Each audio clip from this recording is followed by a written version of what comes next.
나의 길 오직 그가 하시나니 나를 단련하신 후에 내가 정금같이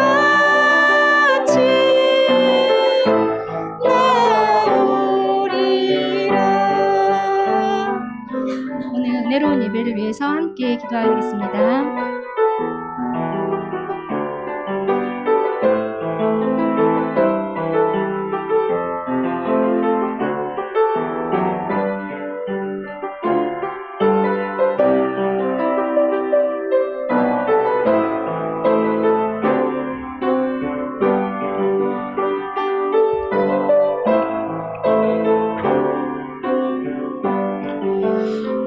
하나님 감사합니다. 오늘도 우리를 정금같이 단련하시는 주님, 그 단련하심 가운데 우리가 날마다 하나님 붙잡을 수 있도록 인도하여 주시고, 오늘의 예배 가운데도 하나님이 주시는 말씀으로 새롭게 회복되어 주님과 더욱더 친밀한 교제의 앞으로 나아갈 수 있도록 인도하여 주옵소서.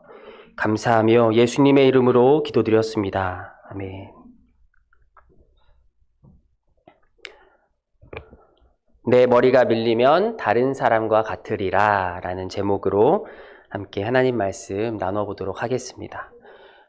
오늘 본문 말씀 사사기 16장 17절입니다.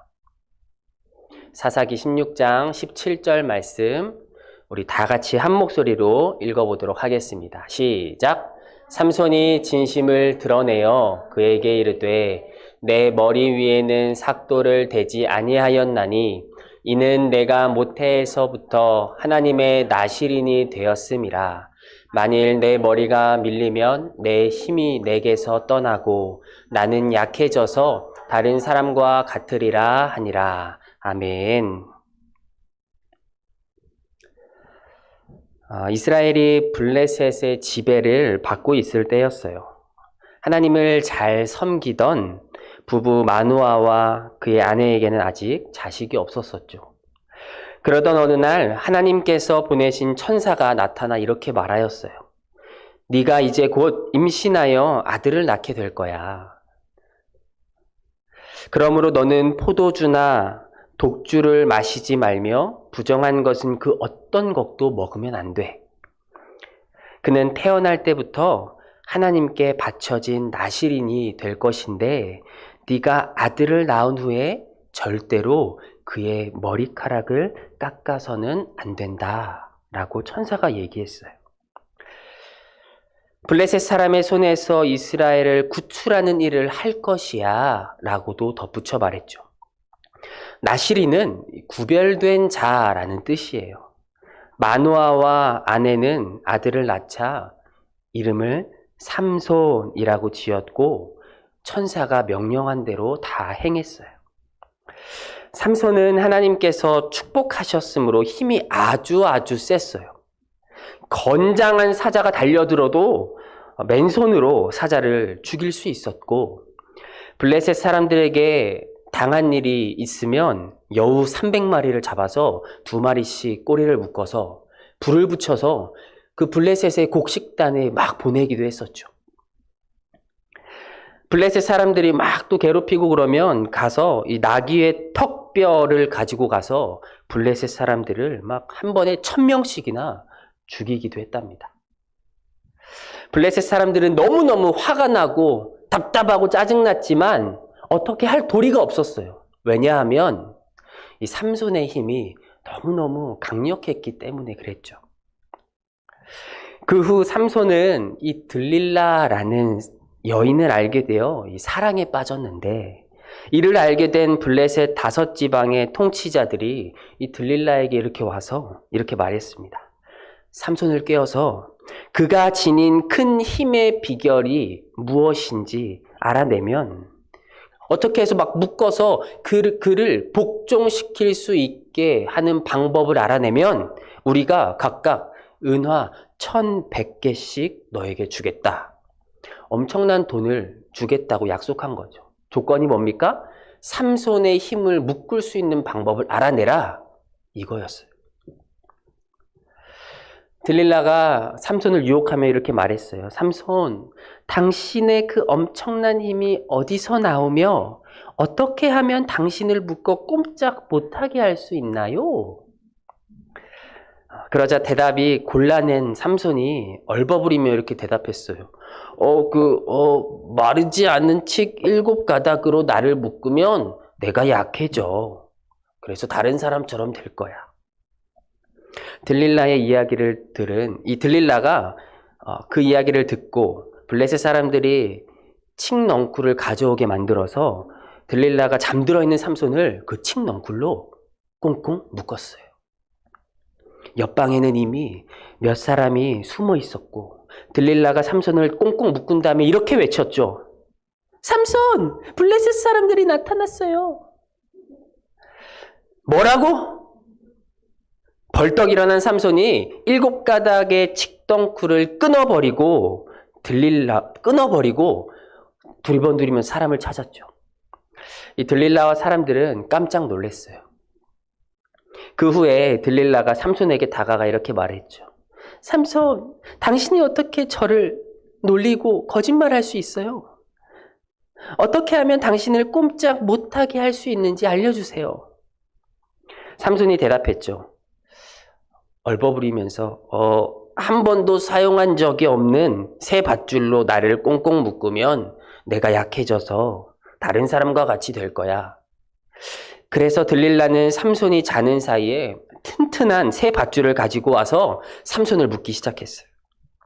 이번에도 옆방에 사람들이 숨어 있었고 들릴라가 삼손을 꽁꽁 묶은 다음에 이렇게 외쳤죠. 삼손, 블레셋 사람들이 쳐들어왔어요. 그래? 이까짓 것 하면서 삼손은 또다시 꽁꽁 묶여있던 새 밧줄을 실 끊듯이 아주 가볍게 끊어버렸어요. 들릴라는 화가 날 듯했지만 꾹 참고 삼손에게 다시 말했죠. 당신은 나를 놀리고 나에게 거짓말을 했어요. 어떻게 하면 당신을 꼼짝 못하게 묶을 수 있는지 제발 알려주세요. 삼손이 또 이렇게 대답했어요. 내 머리 7가닥을 배틀 날실에 섞어 짠 다음 그것을 핀으로 단단하게 조이면 내가 약해져서 다른 사람과 같이 될 거야. 들릴라는 삼손이 잠든 사이에 또 삼손이 알려준 방법대로 배틀 날실을 가져와서 삼손의 말대로 했어요. 다시 들릴라가 삼손에게 외쳤죠. 삼손, 블레셋 사람들이 왔어요. 그러자 삼손이 잠에서 깨어나 배틀 핀과 날실을 쏙싹 뽑아버리면서 아무렇지도 않다는 듯이 행동하죠. 이 3번 정도 속은 이 들릴라는 이제 정말 화가 났어요. 당신의 마음이 딴 곳에 있으면서 어떻게 나를 사랑한다고 할 수 있냐고 막 이렇게 소리를 쳤어요. 당신은 나를 3번이나 속였잖아요. 당신의 그 엄청난 힘이 어디서 나오는지 이제는 진짜 제발 좀 알려주세요. 들릴라가 날마다 곁에서 졸라대자 삼손은 괴로워서 죽을 지경이었습니다. 결국 삼손은 모든 것을 솔직하게 털어놓죠. 나는 아직 한 번도 머리를 깎아본 적이 없어. 이것은 내가 날 때부터 하나님께 바쳐진 나실인이기 때문에 그렇소. 만일 내 머리를 깎아버리면 나는 지금 가지고 있는 이 강력한 힘도 잃어버리고 다른 사람과 같이 똑같이 약해지게 될 거요. 들릴라는 이제야 삼손이 진실을 말한 줄 알고 이 블레셋 사람들에게 가서 이렇게 이야기합니다. 이제 한 번만 더 오시면 됩니다. 삼손이 다 솔직하게 털어놨어요. 그래서 그들은 약속한 대로 금화 1,100개씩 가지고 들릴라에게 가죠. 들릴라가 삼손을 자기 무릎에 눕혀 재운 후에 사람을 불러 7가닥으로 늘어진 그의 머리카락을 싹둑 잘라버렸어요. 들릴라가 삼손에게 말합니다. 삼손, 블레셋 사람들이 왔어요. 삼손이 잠에서 깨어나 혼자 중얼거렸어요. 전처럼 내가 나가서 무찔러줘야겠다. 그런데 삼손에게 더 이상 그 강력한 힘이 나타나지 않는 거예요. 왜 그러죠? 머리카락이 잘렸기 때문에 그래요. 결국 삼손이 이 블레셋 사람들의 손에 붙잡혀서 끌려갔어요. 그들은 삼손을 사로잡아서 앞이 보이지 않게 만들고 쇠사슬로 묶어서 감옥에서 이 맷돌을 굴리게 하는 일을 시켰죠. 시간이 흘러서 어느 정도 삼손의 깎인 그의 머리카락이 조금 자랐을 때였어요. 블레셋 사람들이 그들의 우상신에게 제사를 드리려고 한자리에 모였었죠. 한 3,000명 정도 모여서 제사를 드리려고 즐거워하고 있는데, 그렇게 많은 사람들이 모여 있는데 그들은 얼마나 흥에 겨웠겠어요. 자신들을 괴롭히던 삼손을 불러내서 재롱 좀 떨게 해보자, 이렇게 하고 삼손을 불렀죠. 그렇게 삼손은 끌려 나와서 사람들 앞에서 조롱을 당했습니다. 그때 삼손이 자기 손을 붙잡고 있던 소년에게 말했어요. 이 신전을 버티고 있는 기둥을 찾아서 거기에 기댈 수 있게 해다오. 그 소년은 그렇게 해주었어요. 삼손이 이렇게 기도했습니다. 하나님, 저를 기억해 주세요. 저에게 한 번만 더 힘을 주셔서 나의 앞을 보지 못하게 한 저 블레셋 사람들에게 단번에 원수를 갚게 해주세요. 삼손은 신전을 버티고 있는 중앙의 두 기둥에 양손을 하나씩 딱딱 갖다 대고 있는 힘껏 떠밀면서 외쳤어요. 블레셋 사람들과 함께 죽게 하소서. 신전이 어떻게 됐을까요? 무너졌어요. 하나님이 삼손의 기도를 들어주신 거예요. 신전이 블레셋 통치자들과 그 안에 모여있던 수많은 블레셋 사람들과 함께 무너져 내려 그곳에 있던 모든 사람들이 죽게 되었습니다. 자, 오늘 읽은 우리 본문 말씀 우리 다시 한번 같이 읽어볼까요? 시작! 삼손이 진심을 드러내어 그에게 이르되 내 머리 위에는 삭도를 대지 아니하였나니 이는 내가 모태에서부터 하나님의 나실인이 되었음이라. 만일 내 머리가 밀리면 내 힘이 내게서 떠나고 나는 약해져서 다른 사람과 같으리라 하니라. 삼손도 알고 있었어요. 오늘 본문의 말씀을 보니까 자신이 나실인이지만 하나님께서 주신 능력을 잃어버리면 보통 사람들과 다르지 않은 똑같은 힘이 없고 연약한 사람이 된다라는 것을 말이죠. 그런데 그 사실을 알면서도 허무하게도 들릴라의 유혹에 넘어가서 이 힘의 비밀을 말해버리게 되고 그 하나님이 주신 힘을 잃어버리게 되죠. 오늘 이 삼손의 이야기가 우리에게 주는 메시지가 뭘까요? 첫 번째, 죄의 유혹에서 이겨 부끄럽지 않은 그리스도인이 되어야 된다라는 거예요. 천사가 삼손의 부모님에게 곧 갖게 될 아기가 블레셋 사람들을 물리칠 특별한 사람이 될 거라고 이야기했죠. 그런데 삼손은 이를 다 알면서도 결국 자기 자신을 잘 다스리지 못하고 들릴라에게 비밀을 말해버리고 그로 인해서 어떻게 됩니까? 삼손은 하나님께서 함께하고 계심을 상징하는 자기의 긴 머리를 잘리게 되는 그러한 상황에 되어버렸죠. 그렇게 힘을 잃어버리면서 초라한 모습으로 힘도 쓸 수 없는 연약한 모습이 되어버린 거예요. 여러분, 삼손이 그렇게 된 이유가 블레셋 사람들 아니면 들릴라에게만 책임이 있을까요? 사실 가장 큰 이유는 삼손이 머리를 잘린 가장 큰 이유는 죄의 유혹을 이기지 못하고 자기 자신을 조절하지 못한 삼손 자기 자신에게 있다라는 것이죠. 가장 큰 적이 바로 자기 자신이었다라는 겁니다. 훌륭한 능력과 장점이 많았음에도 삶을 방탕하게 허비해서 스스로 힘든 일을 선택했다라는 거예요.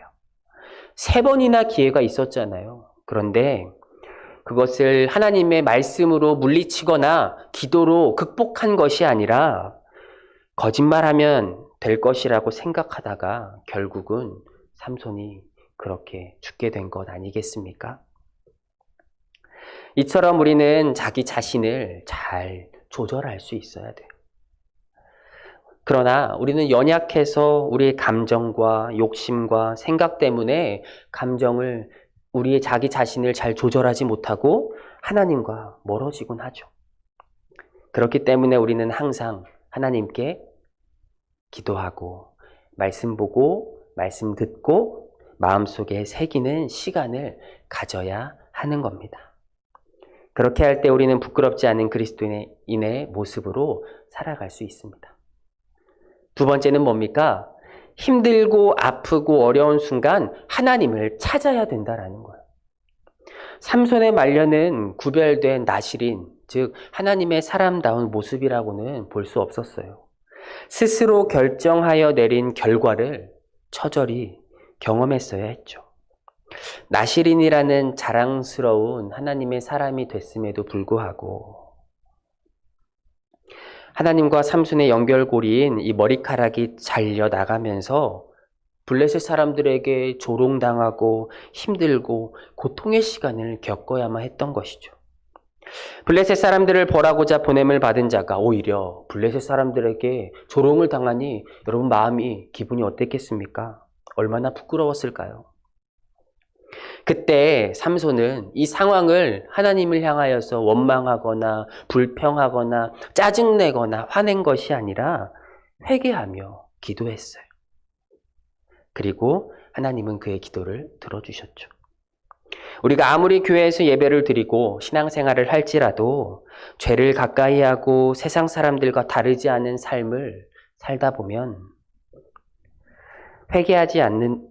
그렇게 살면서 회개하지 않는다면 주님이 주신 힘을 잃어버린 삼손처럼 하나님이 우리에게 주신 믿음 역시 잃어버릴 수 있게 된다라는 거예요.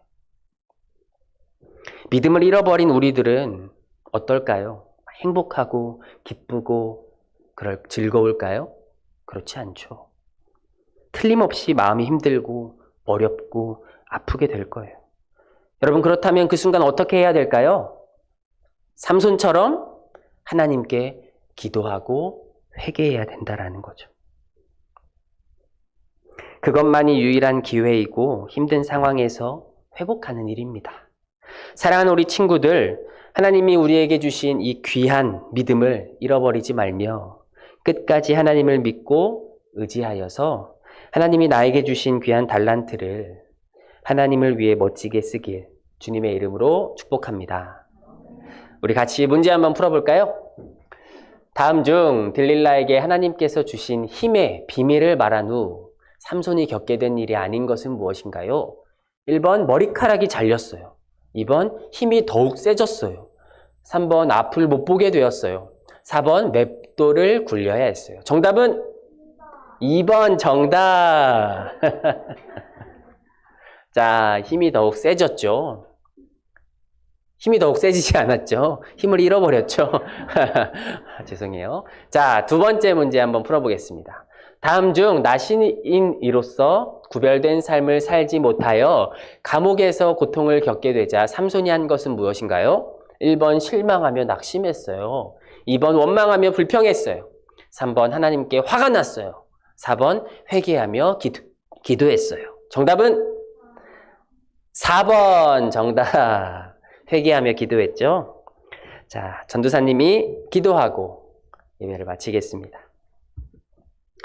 사랑의 하나님 감사합니다. 구별된 삶을 살아야 하는 그리스도인임에도 불구하고 자기 자신의 나약함을 경계하지 못하고 고통을 경험하는 부끄러운 우리가 되지 않게 해주시고 하나님께는 능력과 복을 받고 세상에는 자랑이 되게 해주세요. 예수님의 이름으로 기도드렸습니다. 아멘. 감사합니다.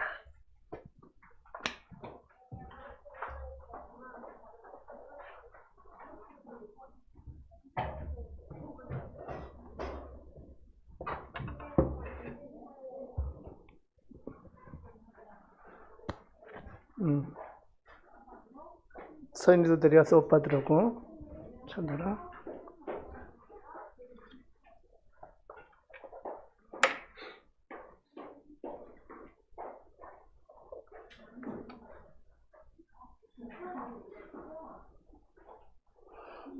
할렐루야. 여러분 안녕. 여러분 지난주에 어디까지 읽었어요? 사무엘상. 사무엘상 읽기 좀 쉬웠나요? 네? 읽기 좀 쉬웠죠? 스토리가 계속 있기 때문에. 자, 여러분 다 잘 따라오고 있나요? 계속해서 잘 읽고 있나요? 박한질 집사님도 잘 읽고 있나 봐, 이제. 따라잡았어요? 네? 잘했어요. 황보유 집사님도 다 따라잡았고. 그래요. 고맙습니다. 우리가 사무엘 상을 읽었는데 어떤 내용이 있었나요? 사무엘상?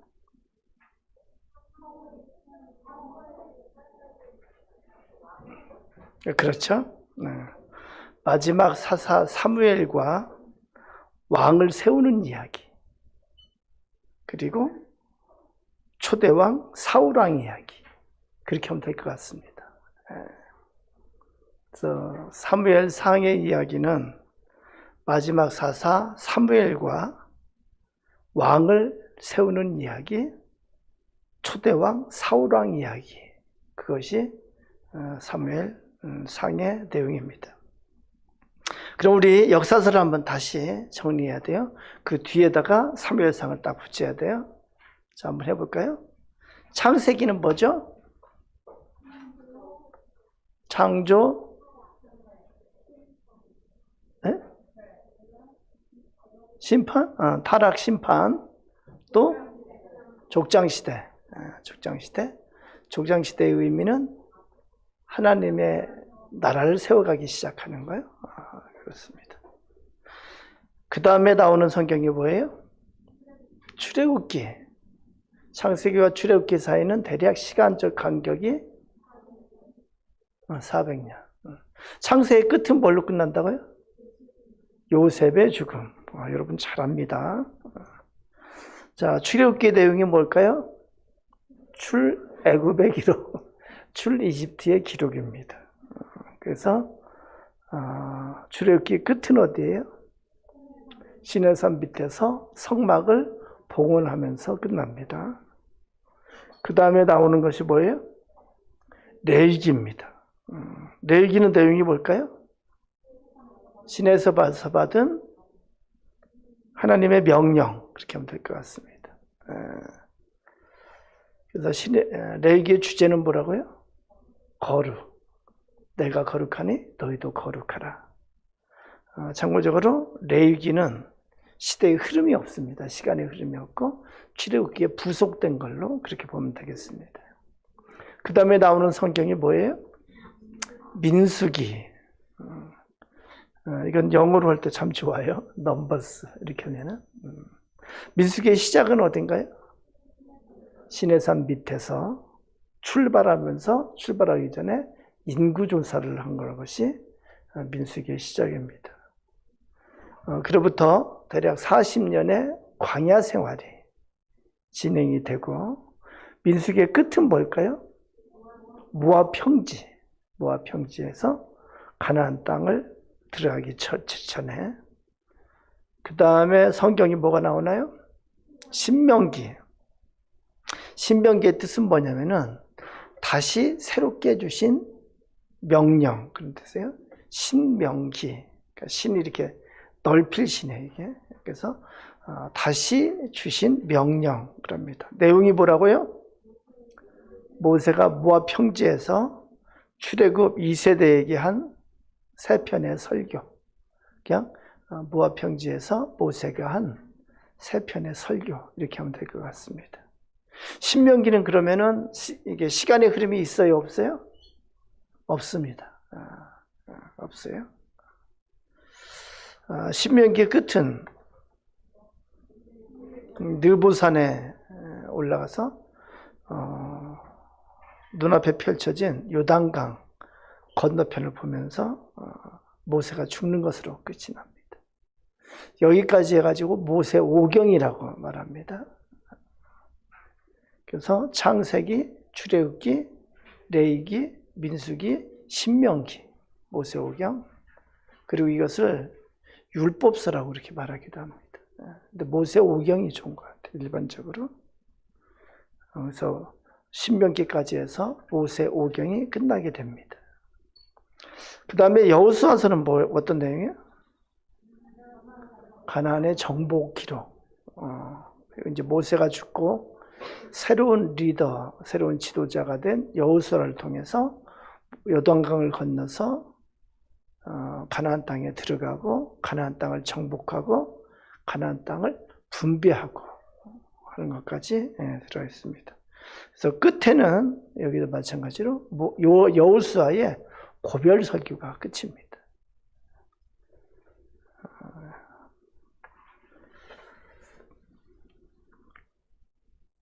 그렇게 하고 그 다음에 여호수아 다음에 읽은 것이 뭐예요? 사사기. 사사기는 뭔가요? 그래요. 아주 잘해 주셨어요. 그 가나안을 정복하고 가나안에 정착하게 된 다음 세대의 이야기예요. 그렇죠. 근데 이 다음 세대가 성경에 보면은 다른 세대가 돼요. 이들이 여호와를 알지 못하였더라 이렇게 읽게 됩니다. 그래서 사사기 시대는 영적으로 암울한 시기예요. 암울기. 그러니까 다음 세대가 여호와를 알지 못하였더라. 그것이 사사기 시대입니다. 아까 나왔지만 삼손도 사사 중에 하나인데 좀 황당하죠, 그죠?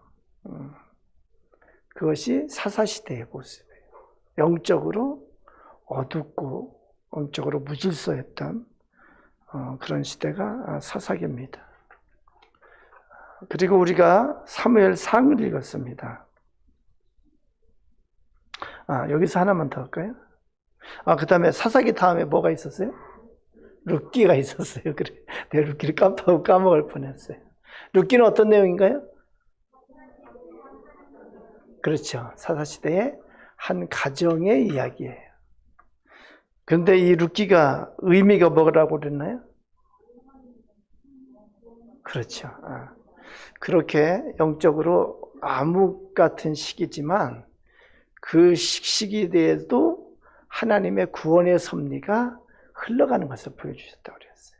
하나님의 구원의 역사가 흘러가는 거예요. 그래서 핵심은 마지막에 나오는 그 족보예요. 그래서 거기 나오는 누구죠? 룻의 남편이 누구예요? 보아스. 그리고 보아스가 오벳을 낳고 오벳이 이새를 낳고 이새가 다윗을 낳고 이렇게 되는 거예요. 이것은 마태복음 1장에 그대로 나오는 거예요.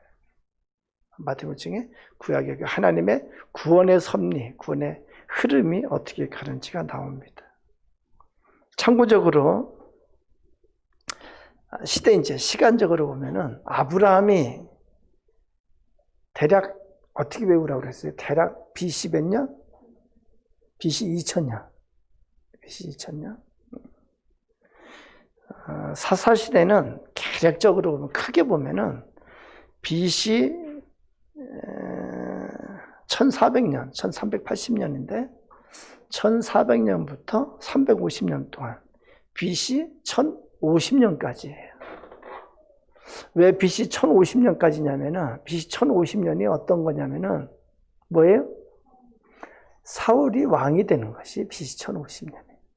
그러니까 BC 1400년에서부터 BC 1050년까지 350년 동안을 개략적으로 사사시대로 보게 됩니다.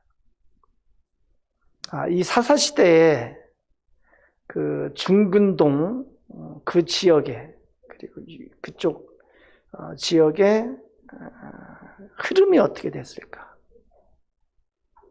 이집트는 계속해서 강맹한 왕국으로 있습니다. 그렇죠? 이집트가 있고. 그리스 반도는 어떤 일이 있었을까요? 그렇죠. 헬레니즘 문화가 생기기 시작하고 이 사사 시대에 대략 그 중간 정도에 BC 1200년경에 트로이 전쟁이 생깁니다. 트로이 전쟁. 그래서 그리스하고 트로이하고 전쟁을 하는 것이 거기 나옵니다. 이집트가 있었고, 그 다음에 그 가나안 땅의 오른쪽에는 아수르가 이제 강맹한 국가로 서서히 이제 성장하기 시작합니다. 그래서 그런 와중에 이스라엘도 왕국이 되는 거예요. 그렇죠?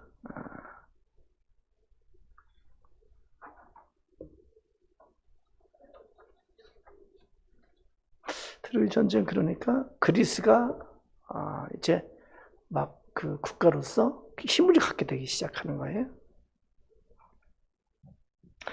여기까지 이제 사사기고 사무엘상을 봤는데 마지막 사무엘과 왕을 세우는 이야기 어떻게 재밌게 보셨어요? 재밌게 읽으셨으면은 거기를 사무엘상을 읽으면서 혹시 여러분이 나는 이것이 눈에 딱 띄더라. 혹시 그런 거 있으면 한번 얘기 좀 해보실래요?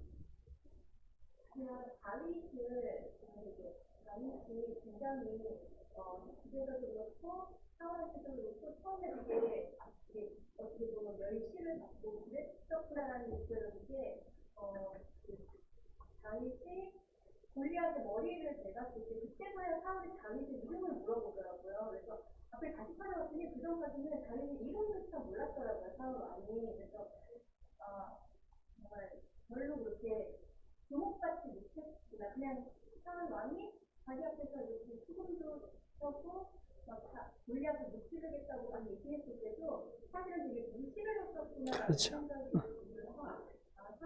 하나님이 주목하셨을 때는 또 완전히 전체가 역전될 수 있다는. 좋습니다. 방한전을 지사님.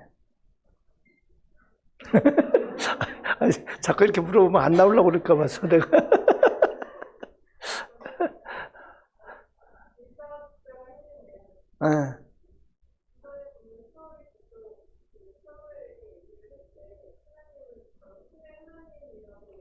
그래요. 이상하죠?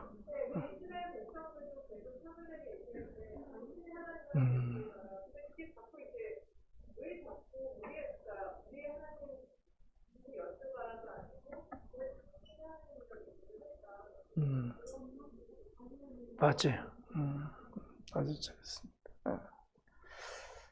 그렇게 직접적으로 이제 좀 설명을 하면은 설명이 됐으면 좋겠습니다. 그래서 이제 좀 정리를 하면은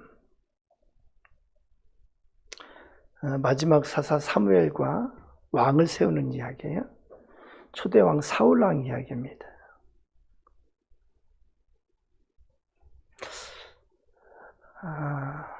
왕을 세우는데 하나님께서 처음에 기뻐하시나요? 기뻐하시지 않습니다. 왜냐하면 이스라엘 백성은 하나님께서 하나님의 백성으로 삼았어요. 그러니까 왕은 누구예요? 하나님이세요, 여러분. 끝까지 하나님이에요. 그리고 이 이스라엘 백성은 우리 신약에서까지 계속해서 보여주는 하나님 나라의 상징이기도 해요. 하나님이 왕이 되는 거예요. 그것을 생각하면서 눈에 보이지 않는 하나님, 신이신 하나님이에요. 제가 그건 여러 차례 얘기 드렸어요. 하나님을 우리가 직접적으로 인지할 수 있을 때 그것은 하나님이 하는 거예요. 그러니까 쉽게 말해서 우리가 육체적인 것에서 하나님을 뭐 이렇게 듣는다거나 이렇게 막 우리 그걸로 뭐 이렇게 들린다거나 눈에 보이지 않는 하나님.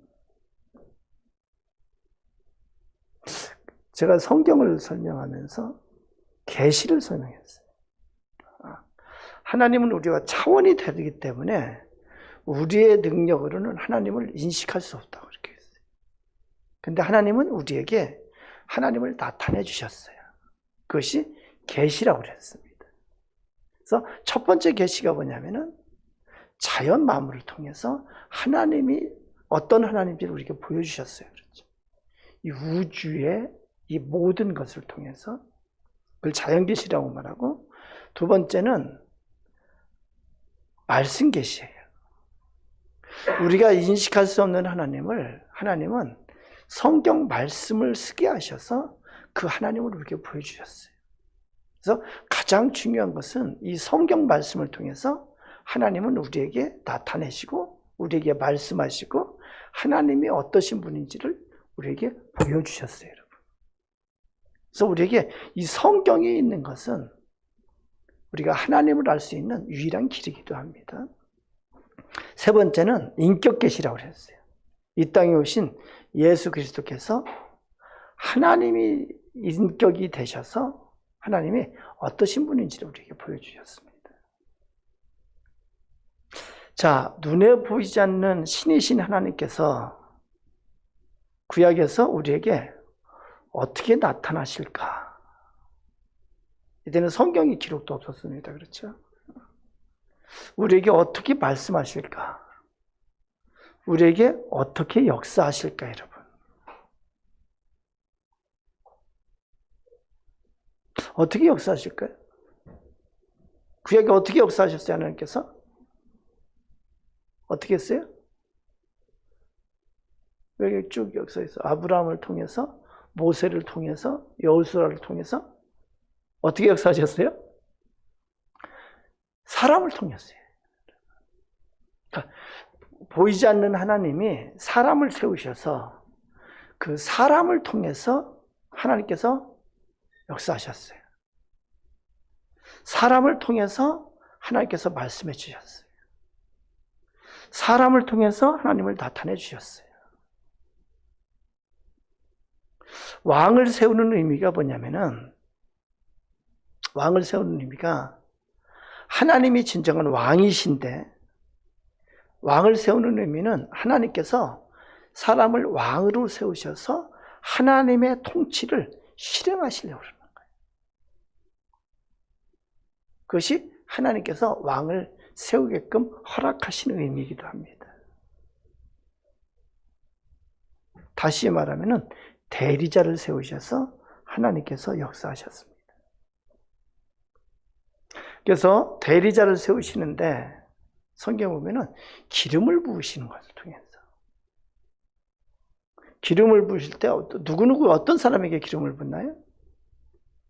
왕에게 기름을 붓습니다. 우리 사무엘상을 보니까 사무엘이 누구한테 기름을 부어요? 사울에게 기름을 붓고, 중간에 하나님이 사울을 버리셨다고 이새의 집에 가서 기름을 부으라고 해서 그 제일 막내 다윗에게 기름을 붓습니다. 그렇죠. 왕으로 기름을 부는 것은 왕 대신 하나님을 대신해서 통치자로 세우시는 거예요.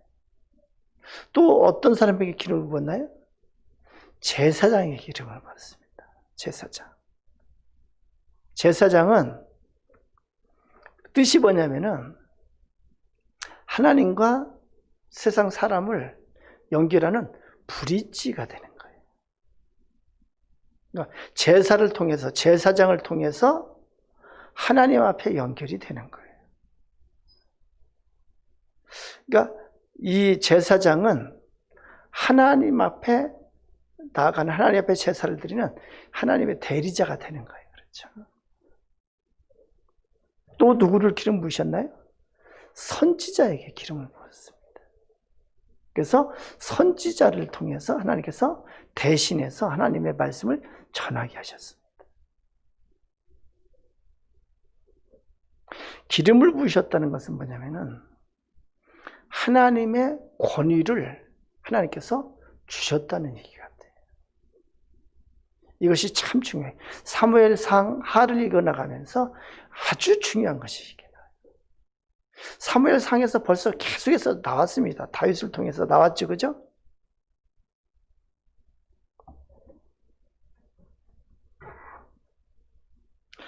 그래서 두 번째 봐야 되는 것은 뭐냐면은 사무엘상을 통해서 하나님께서 대리인을 세우셨는데, 왕을 세우게 하셨는데, 그 왕은 어떤 왕이어야 되겠느냐?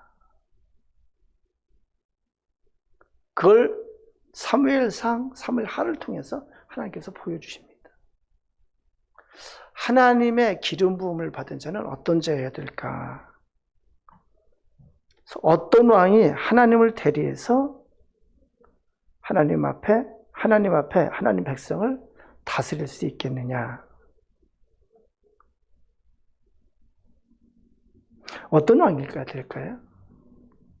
첫째로 어떤 왕이 돼요? 어떤 자세를 가져야 될까요? 아까 말했어요? 이스라엘 백성은 하나님이 택한 백성인데 진정한 왕은 누구예요? 하나님이세요. 그러니까 하나님을 대신해서 통치할 수 있는 왕은 먼저 그것을 알아야 돼요. 그러니까 자기 스스로 왕이 되면 안 되는 거예요. 어떻게 해야 돼요? 철저하게 이 이스라엘 백성이 하나님 나라의 왕은 하나님이신 것을 알고 믿는 자예요. 하나님이 왕이시다. 그렇게 자세를 갖고 있으면 어떻게 될까요? 왕이 스스로 왕이 안 되고 철저하게 하나님 말씀대로 순종해야 돼요. 또 하나는 뭐냐면은 하나님을 두려워해야 돼요.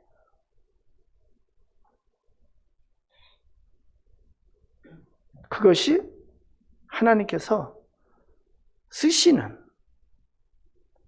왕의 모습이 됩니다.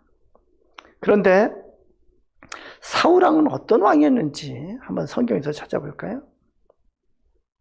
15장, 사무엘상 15장 2절을 보면은 사울왕이 아비멜렉과 전쟁을 하게 됩니다. 하나님께서 아비멜렉을 허락하세요. 그러니까 아비멜렉을 멸하도록 하나님께서 같이 하신다고 약속합니다. 내 15장 2절에 하나님께서 이렇게 말합니다. 만군의 여호와께서 이같이 말씀하시기를 아말렉이 이스라엘에게 행한 일, 곧 애굽에서 나올 때에 길에서 대적한 일로 내가 그들을 멸하노니.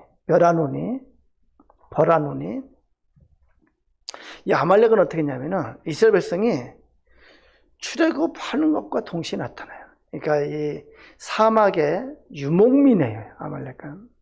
근데 끈질기게 이스라엘 백성에게 어떤 일을 하냐면은 이스라엘 백성이 전진할 때 아파서 약해서 뒤에 처지는 자들 있잖아요. 이 자들을 계속 아말렉이 공격하는 거예요, 여러분. 틈만 나면은 이스라엘을 괴롭히고 이스라엘과 싸움을 걸고 그렇게 하는 것이 아말렉이에요, 여러분. 근데 이것이 여러분 이제 사무엘상에도 보면은 계속해서 진행이 되고 그 사무엘상 끝부분에 사무엘상 끝에 나오나요? 다윗이 시글락에서 뭐 이렇게 할 때 사무엘 하에 나오나? 제가 그게 헷갈려서 다윗이 시글락, 여러분 사무엘상 끝에 시글락 안 나와요? 저는 그렇게 기억하는데 그때도 보면은 나오죠. 다윗이 그 시글락에 있는데 다윗과 그 군대가 이게 블레셋하고 같이 갔을 때 그 시글락을 이 사람들이 여기는 안 나오나? 시글락을 30장, 그죠?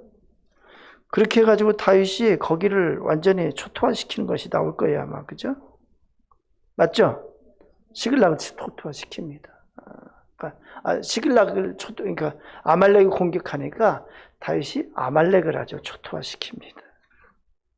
아말렉이 끈질기게 이스라엘 백성을 괴롭혔어요.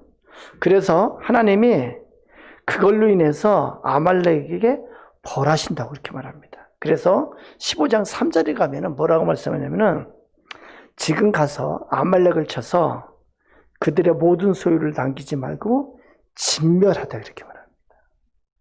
남녀와 소아와 젖먹는 아이와 우양과 낙타와 나귀를 죽이라 하셨나이다. 그러니까 완전히 씨를 말리라는 거예요. 완전히 그냥 이 땅에서 없어지게 하라는 거예요. 그것이 하나님께서 사무엘을 통해서 주신 말씀이에요.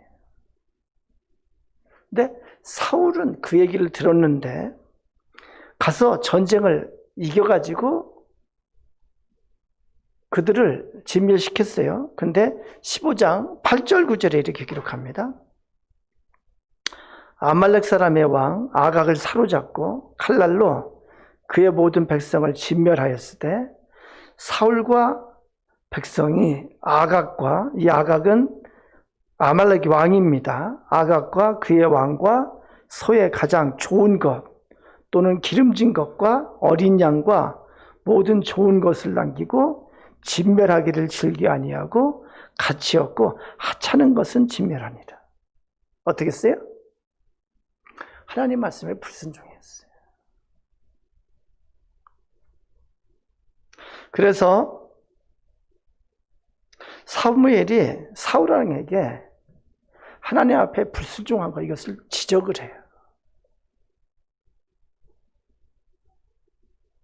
그리고 이걸로 인해서 하나님이 사울을 버리겠다고 하는 것에 대해서 사무엘이 사울 왕에게 전합니다. 사무엘상 15장 11절에 이렇게 기록합니다. 내가 사울을 왕으로 세운 것을 후회하노니 그가 돌이켜서 나를 따르지 아니하며 내 명령을 행하지 아니하였음이니라 하신지라. 사무엘이 근심하여 온 밤을 여호와께 부르짖으니라. 하나님이 사무엘에게 이렇게 말씀합니다. 그래서 사무엘이 사울 왕에게 이거 네가 불순종했기 때문에, 그래서 거기 그 유명한 말이 거기서 나옵니다. 순종이 제사보다 낫고. 그러니까 사울 왕이 그걸로 제사를 드린다고 그랬는데 하나님은 그 제사를 원하지 않고 순종을 원하신다고 그렇게 얘기를 해요. 그러면서 하나님이 당신을 버리셨다고. 그러니까 사울이 뭐라고 변명하냐면은 그렇게 좋은 것을 왜 남겼냐고 그러니까 하나님 앞에 제사 드리기 위해서 이 좋은 것들을 남겼다고 그렇게 변명을 해요. 철저하게 불순종하는 거예요.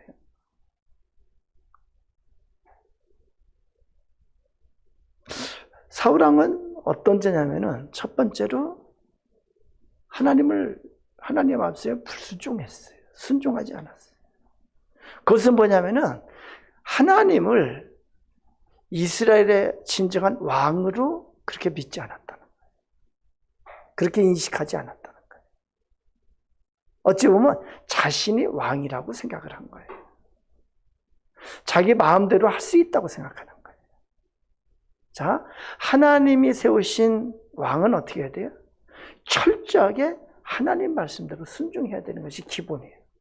왜냐하면 하나님이 왕이신 것을 인정하기 때문에. 그래요, 안 그래요? 근데 사울 왕은 그렇게 하지 못했어요. 또 하나 뭐가 있냐면은 사울 왕은 어떤 죄냐면은 사무엘상 15장 24절. 여러분도 다 읽은 거예요. 그렇죠? 그렇게 사무엘이 또 지적하니까 사울이 이렇게 말합니다. 사울이 사무엘에게 이르되 내가 범죄하였나이다. 내가 여호와의 명령과 당신의 말씀을 어긴 것은 내가 백성을 두려워하여 그들의 말을 청종하였음이니라 이렇게 말합니다. 그러니까 하나님을 두려워하기보다 뭐라고 그래요? 내가 백성을 두려워했어. 그들의 말을 청종하였느니라 이렇게 말합니다. 하나님을 왕으로 진정으로 그렇게 믿고 인식한다면 어떻게 했을까요? 왕이신 하나님을 두려워하고 사람을 두려워하지 않아야 돼요. 그렇잖아요. 왕을 두려워하는 거지 백성을 두려워하는 것이 아닙니다, 여러분. 그런데 사울은 반대로 했어요. 15장 30절에 이렇게 기록합니다. 사울이 이르되 내가 범죄하였을지라도 이제 청하옵나니 내 백성의 장로들 앞과 이스라엘 앞에서 나를 높이사 이렇게 말합니다. 끝까지 하나님께서 버리신데도 끝까지 어떻게 해요? 백성들 앞에서 자기가 왕인 것을 인정해주고 자기를 높여달라는 거예요.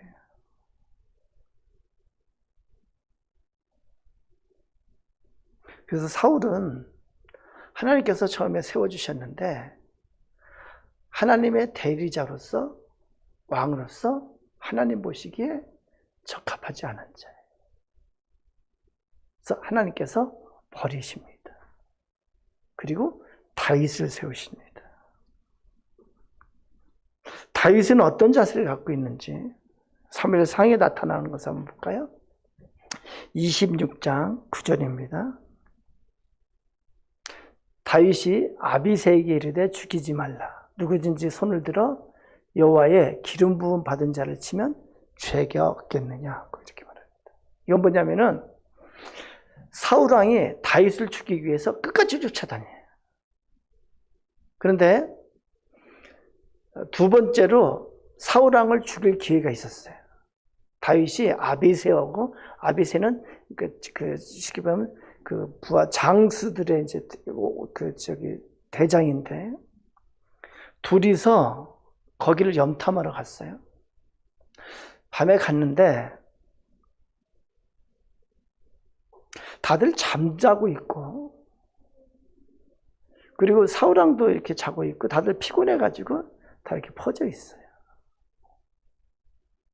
그러니까 쉽게 아비새가 뭐라고 하냐면은 하나님께서 이렇게 기회를 주셨으니까 사울 왕을 단칼에 죽이고 갑시다, 그렇게 말해요. 그때 다윗이 이렇게 말합니다. 아비새에게 이르되 죽이지 말라. 하나님께서 기름 부은 자를 사람의 손으로 치면은 그게 죄가 되지 않겠느냐. 뭐예요? 사울이 자기를 죽이려고 그렇게 하지만 하나님께서 기름 부어서 왕으로 세우신 것을 인정하는 거예요. 그것은 기름 부어서 왕으로 세웠다는 것은 뭐라고 그랬어요? 하나님께서 권위를 주신 거라고 아까 그랬습니다.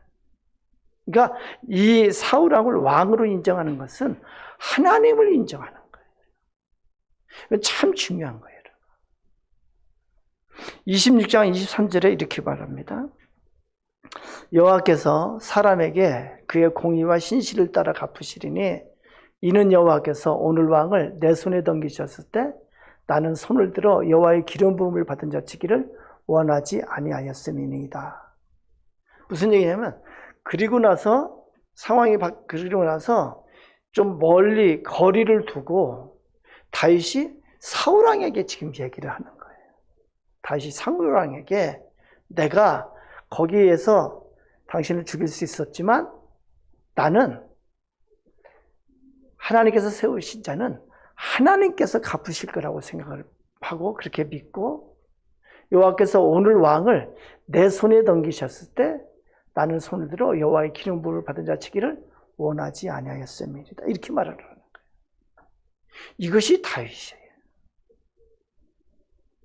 다윗은 끝까지 사울 왕은 하나님이 세우신 자라고 하고 자기가 손을 안 댑니다.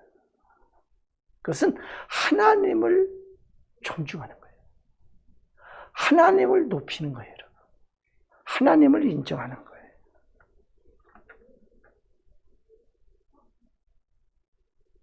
하나님의 권위와 하나님을 존중하는 것입니다. 그래서 다시 말합니다. 기름 부음 받았다는 것은 왕, 선지자, 제사장인데 이것은 기름 부음 받았다는 것은 하나님이 세우셨다는 것이고 그 직책에 대해서 하나님께서 권위를 주셨다는 그런 의미입니다.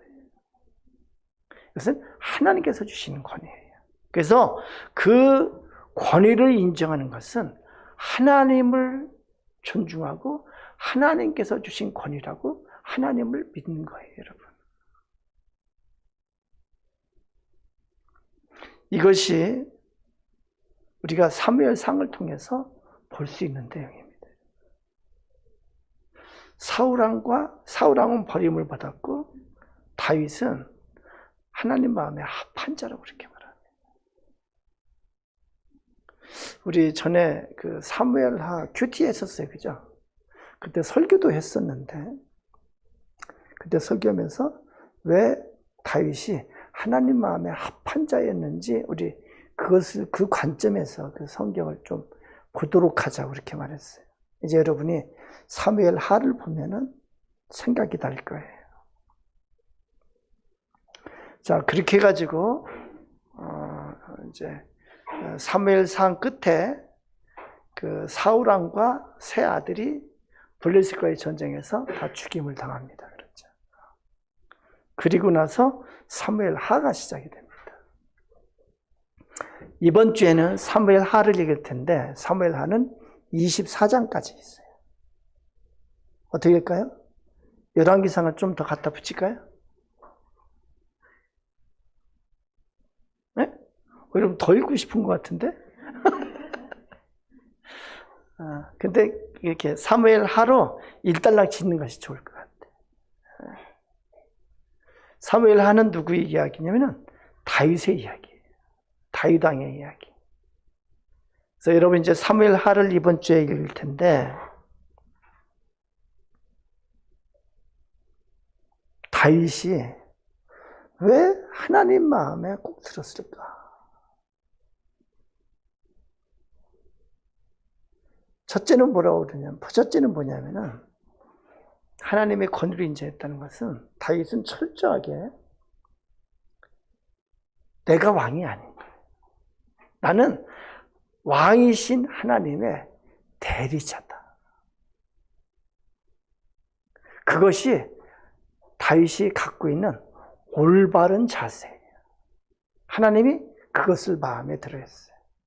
그래서 하나님께서 다윗에게 축복하시고 사무엘하 17장인가 17장인가 다윗 언약을 주십니다.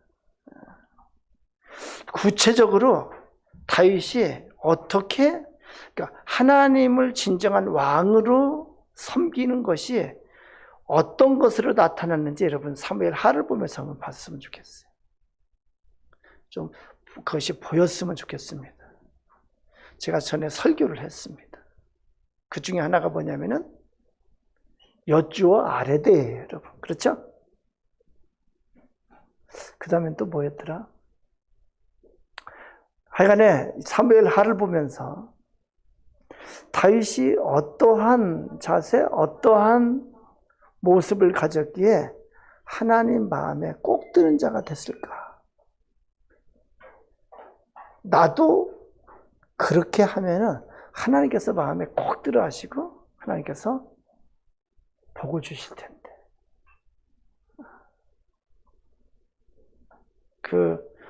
사무엘 하 처음에도 보면은 1장에 보면은 다윗이 어떤 일을 하냐면은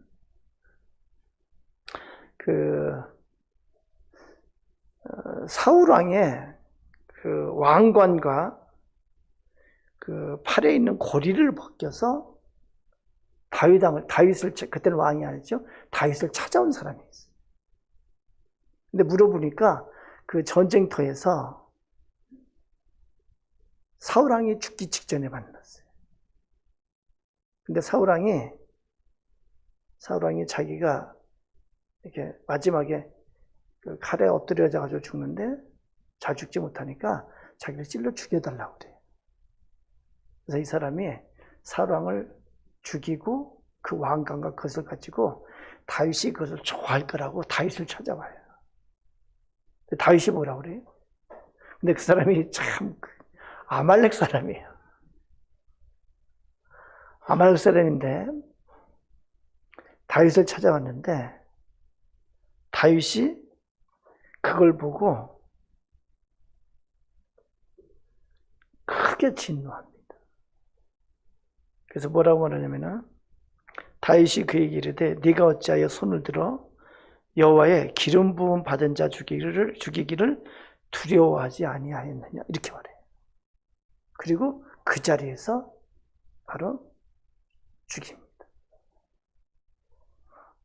다윗은 끝까지 하나님께서 이게 불기름 부으신 하나님께서 세우신 자를 끝까지 존중함을 통해서 하나님을 경배하는 하나님을 존중하는 것을 보인 거예요.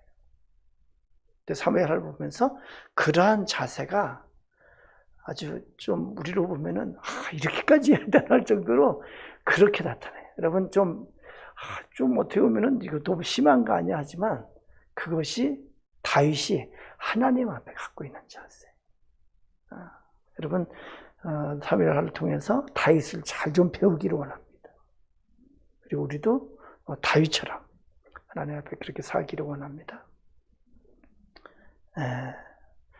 어떻게 이제 좀 많이 역사서 그래도 이제 많이 앞으로 갔어요, 그죠? 창세기, 출애굽기, 레위기, 민수기, 신명기, 여호수아서, 룻기서, 사사기, 사무엘상. 많이 왔다. 그렇게 보면 많이 왔어요, 그죠? 그 잘 연결이 되면은 또 성경이 읽어져요, 여러분. 재밌어요. 여러분 그래서 이 역사서를 다 하면은 그 역사서 끝에 에스더서인가요?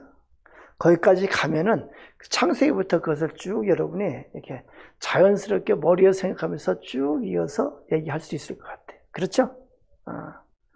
그래요. 시험을 보지는 않지만 시험 보는 것처럼 이렇게 구두로 이렇게 반복하고 반복하면은 이렇게 되고, 그 다음에는 성경을 읽을 때 성경이 쭉 흐름 가운데서 읽어지니까 읽어지는 거예요. 그렇게 했으면 좋겠습니다. 사무엘 하 은혜스럽게 읽어지기를 원합니다. 혹시 질문이 있었나요? 여기 영상으로는 혹시 질문이 있었으면은 저에게 카톡으로 질문해 주시면은, 그렇게 하지 말고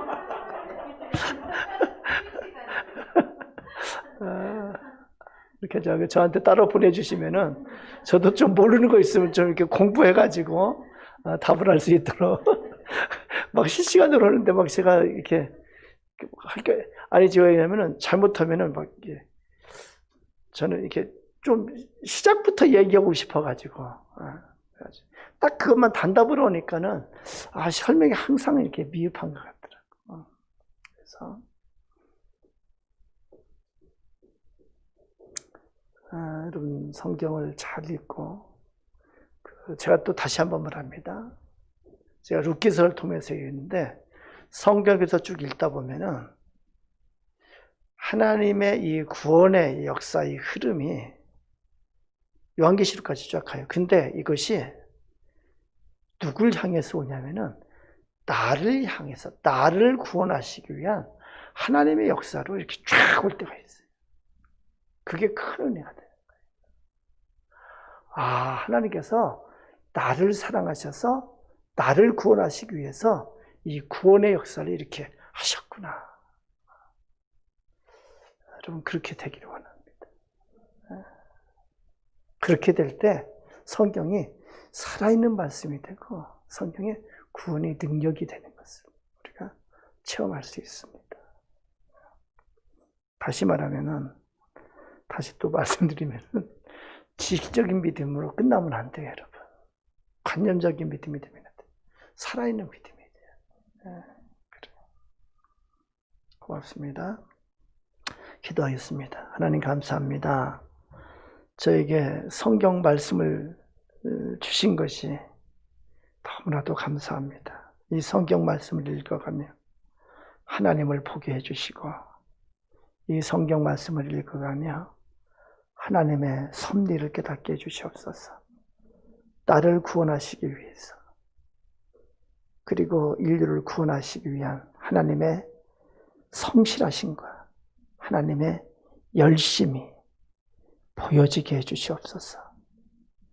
하나님께서 독생자 예수님을 이 땅에 보내시면서까지 그렇게 구원하시기를 간절히 원하시는 하나님의 그 심정이 느껴지게 해주시옵소서.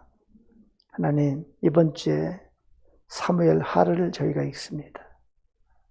다윗이 어떻게 해서 하나님 마음에 콕 드는 그런 사람이 됐는지 성경을 읽어가면서 그것을 깨달을 수 있게 해주시고, 하나님, 우리도 그렇게 하나님 앞에 결단할 수 있도록 하나님 우리를 인도하여 주시옵소서.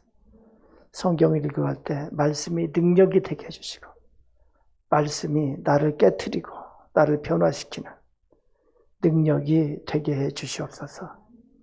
예수님 이름으로 기도드리옵나이다. 아멘, 아멘. 네, 고맙습니다. 여러분 부탁할 것은 제가 내일 오후에 강화도에 신덕기도원 갔다가 토요일날 아침 일찍 올 예정입니다. 여러분 저를 위해서 기도해 주세요. 우리 목사님 말씀의 권능으로 충만케 해주시고 우리 목사님 성령의 권능으로 충만케 해주세요. 우리 목사님을 통해서 하나님의 역사하시는 손길이 나타나게 해주세요. 그렇게 좀 기도해 주세요. 저희 올해 기도 제목입니다. 그렇게 될 줄로 믿습니다.